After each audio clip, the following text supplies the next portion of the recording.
Hello， 大家好，欢迎收看国际大风吹，每个礼拜带你探讨一个有意思的国际话题。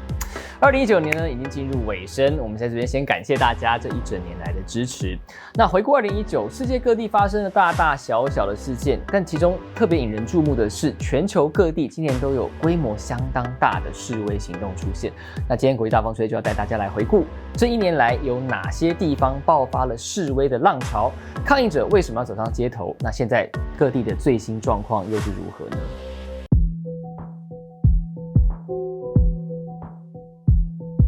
？2019年有很多国家的民生经济困境点燃了人民的怒火。今年10月1号，伊拉克民众因为不满政府腐败无能、水电供应不稳、公共建设短缺、青年失业率高达25%而发起抗争，要求政府改变现行的政治体制。没想到呢，原本堪称和平的游行静坐，却因为当局武力镇压，转变成一连串的暴力冲突，也酿成2003年海山垮台之后最严重的示威潮。那截至12月初，已经造成420人死亡，17000人受伤。虽然伊拉克总理马哈迪曾经回应说会积极处理青年失业问题，也在11月底承诺要辞职下台，但示威群众没有因此而消散。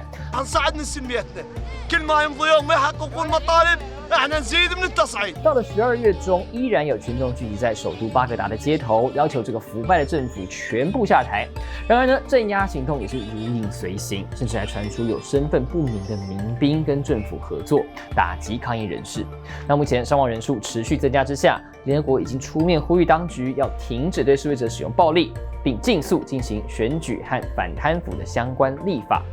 I would like to emphasize the urgency of current circumstances. Political leaders do not have the luxury of time and must rise to the moment. Moreover, they will have to come clean in public and advance real solutions, instead of leaving it to a prime minister with little or no support. 不过，总理马哈迪坚持要国会各党团协商出新总理人选之后才会下台，而这个程序呢，肯定会花上好几个星期。抗议群众想要的改变，短时间内还不会成真。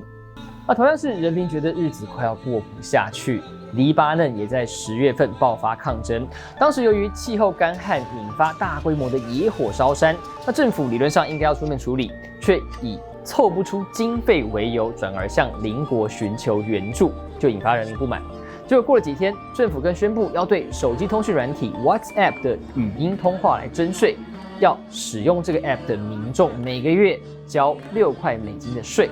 让黎巴嫩人再也无法忍受把国家搞到穷困潦倒的政府，选择走上街头。那虽然这个 WhatsApp 税宣布之后的几十个小时内就赶快喊卡，但怒火已经一发不可收拾，背后也凸显出黎巴嫩政府债台高筑、失业率居高不下、贫穷人口比率偏高的长期问题。那抗争行动也逐渐从首都贝鲁特扩散到全国。面对人民的怒吼，黎巴嫩总理哈里里在10月29号宣布辞职。那虽然很多抗争民众都拍手叫好，但是呢，哈里里的下台也意味着黎巴嫩的政治情势会更为紧张。该怎么样筹组新的政府，目前已经谈了2个月，却还没有达成共识。而就在12月15号，政府开始协商新总理人选的前2天，黎巴嫩首都又爆发警民冲突，造成数十人受伤，也代表危机还没有解除。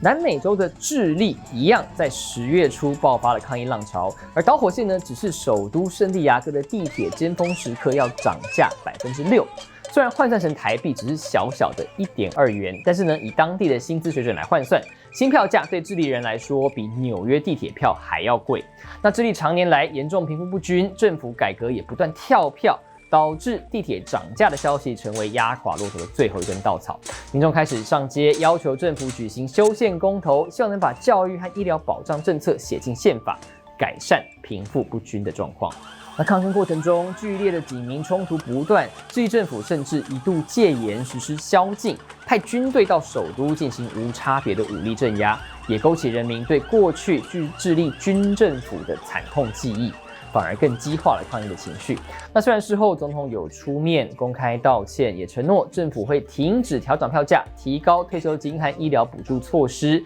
但是呢，抗议行动没有马上因此而平息，一直到11月。智利政府承诺修宪，并宣布将在2020年4月举行公投，决定来是否起草新的宪法，抗议行动才逐渐趋缓。那就目前的民调状况来看，有高达87%的智利人支持修宪。那到时的公投结果如何呢？就要持续观察下去喽。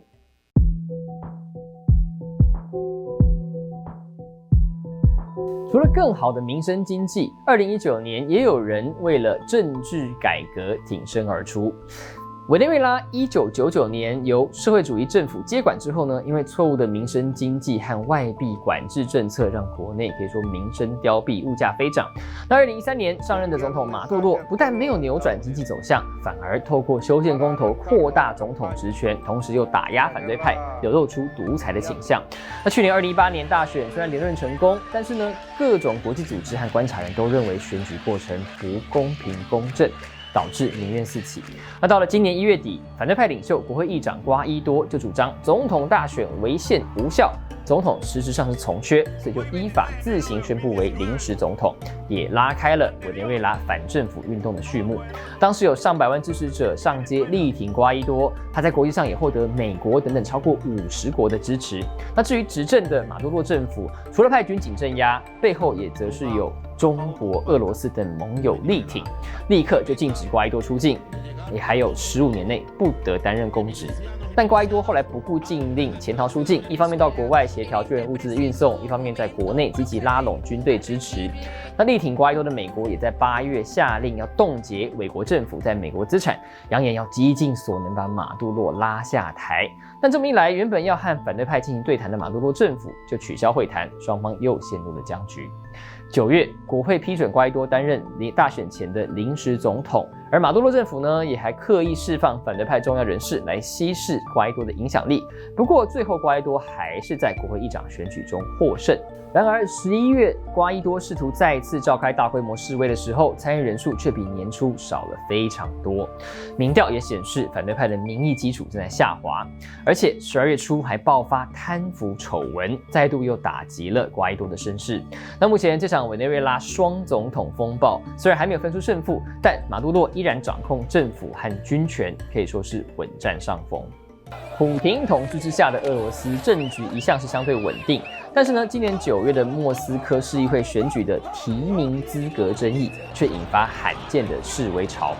由于好几位反对派市议员候选人纷纷在选前被判定资格不符，或是被当局以各种理由逮捕，导致从7月下旬到8月底，几乎每个星期都有以年轻人为主的示威群众在莫斯科以及其他城市上街，要求选举必须要自由、公平、透明。那估计人数最多的一场有超过5万人参加，是2013年以来的最大政治示威。那虽然莫斯科市议会的权力和影响力不大，但是呢，激烈的反弹声浪似乎凸显出民众对现况的不满，也让当局实施10年来最大规模镇压行动，前后逮捕大约3000人，部分人士也以非法集会等罪名遭到起诉。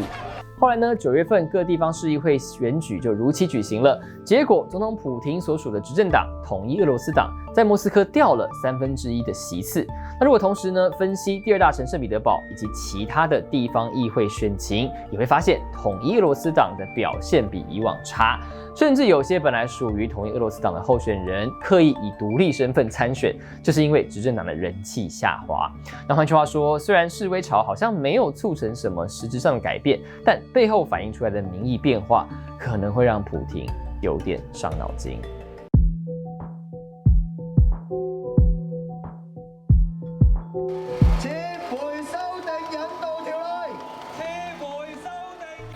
那讲到以政治改革为出发点的抗议，当然就不得不提到全球关注的香港反送中运动了。从6月到现在，从香港法律界发起的黑衣游行演变为全城示威大行动，后来又成为美中贸易战的一部分。那这个导火线呢，当然是港府推动逃犯条例的修正草案。大众担心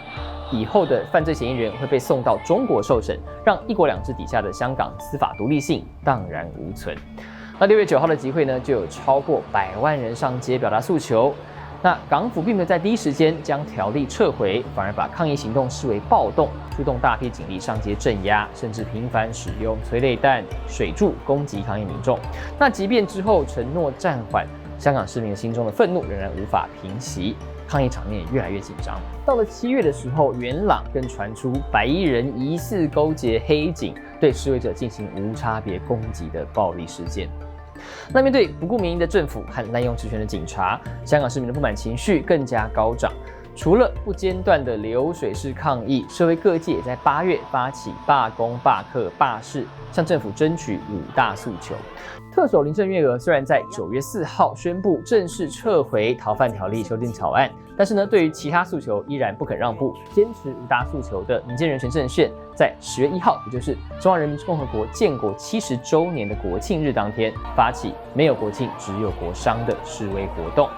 而因为没有得到警方许可，转为6区开花的自主示威行动，警方依然是到场以催泪弹驱赶，甚至朝18岁就读中5的示威者开了反送中运动的第1枪。虽然中枪的男孩已经脱离险境，但这一枪可以说打碎许多市民的心。而面对如此激化的抗议场面，香港政府还是没有回应市民诉求，而是以维安的名义通过了禁蒙面法，而最后又被宣告违宪。一直到11月，抗议的声浪跟人潮仍然没有散去。在11月11号，警察进入香港中文大学镇压，跟学生团体通宵对峙之后，城市大学、理工大学和香港大学也都一一沦陷。汽油弹和催泪弹让原本平静的校园硝烟四起，一直到11月24号的区议会选举之后才转为趋缓。那这一场香港区议会选举投票创下历史新高，最后由泛民主派拿下388席，压倒性的胜利。虽然区议会主要是负责民生交通等等的地方事务，但未来民主派在特首选举委员会的2100个席次中，将掌握至少117个席次，对于特首选举有一定的影响力。从南美洲到中东，从香港到莫斯科，今年全世界的示威浪潮特别多，让2019年呢被不少媒体定义为抗议之年。那尽管仔细分析起来，每个地方的抗议起因都有些不同，但非常概略的说，大体上可以分为2种，一种是对经济民生的不满，第二是对民主自由的渴望。那讲到这里，一定会有人说，怎么都没有提到法国黄背心示威呢？那这是因为2019其实有不少重大事件啦，不止影响深远，而且还在发展当中，而黄背心就是属于这一类。那下一集我们会回顾这些无法在2019画下句点的大事，也敬请期待咯。伟大风吹，我们下回见。最后来预告一下，下星期二12月24号的平安夜，我们要举行频道会员直播，那开放所有会员参加。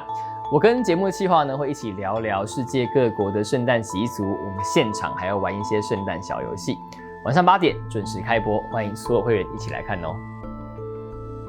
如果你已经看到这边呢，请再多留一下下。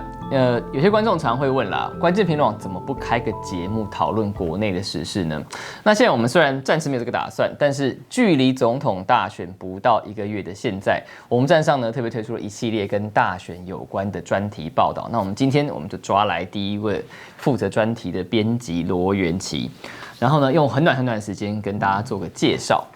元琪，你负责的专题叫做总统可以卖台吗？取名超级耸动。然后，但是我后来仔细想，好像每一次大选都会听到这个说法耶。没错。那我们可不可以在30秒之内的时间说一下，为什么要定这个题目？因为我们总统大选也蛮多年的嘛，这么长的一段时间，每一次都会听到某某候选人这个指控对手说他当选了会卖台，另外一边的人就回击，就说我才没有卖台，你才卖台。但是其实这些台面上的政治人物，他们都没有做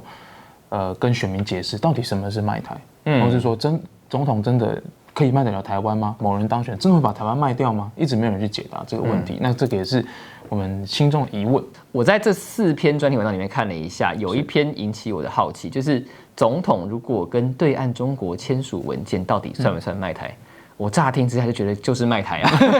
这里面到底有什么问题？总统对这有什么问题 ？OK， 好，对外的合约的签订、媾和、宣战，然后国防外交是属于总统的职权嘛？对。那既然是属于总统的职权，何来卖国之说呢？从这个法律面，我们再往上一个层次。如果说在我签的这个合约的前提是先确保了我们这个国家的主体性、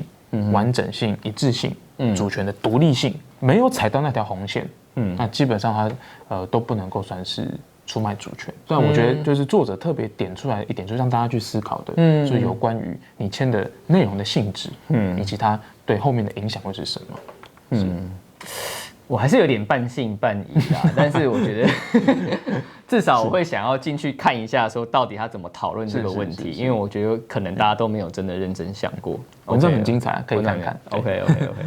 好，还有另外一篇文章，我觉得也很有意思，因为他这篇文章叫做《9·2共识等于卖台吗？先确定到底有没有共识》。然后我就觉得每次都被拿出来讲，好像讲很烂，但是说真的，你要问我到底是什么东西，我也搞不太清楚。这篇文章到底可以解决什么事情？2008年的时候，扁马会，那时候那个已经政权轮替在交接前，OK，那陈水扁呢就跟马英九讲说，各表示台湾的一厢情愿，根本没有9·2共识。好，然后呢，马英九在2015年的马习会的时候，他说认为9·2会谈有达成各自表述的原则，9·2共识。OK， 两个总统的说法就完全不一样了。好，那其实这篇文章，那你这样讲我就更不懂他到底是什么了。文章替我们解答这件事情啊，就是这个9·2共识的背景就是1992年的香港会谈，好，那是作为孤汪会谈前夕的一个工作的事务性协商。那里面就讨论到最关键就是到底两岸要怎么描述一个中国。所以说在这个台湾的这个海基会方面提出来的方案叫做我们希望可以用各自表述的方式去讲。OK， 好 ，OK， 然后这个中国海协会那边的这个说法呢，是说我们可以理解、可以尊重，这个各表的立场，但是我们希望经过协商，我们再有一个这个对外的说法，我们都同意一个中国是原则 ，OK， 但是这个一个中国到底指的是中华人民共和国还是中华民国？我们可以再讨论、再协商。有没有各表？那时候并没有讨论出一个答案，因此9·2共识它最大的价值，就像你刚刚说的，就叫做模糊，因为模糊就有空间，那有空间就有很多不同的刻意的操作了，没错，蛮有意思的。如果你也想搞清楚到底什么是卖台，总统能不能卖台，请点右上角的链接，答案全部都在文章当中。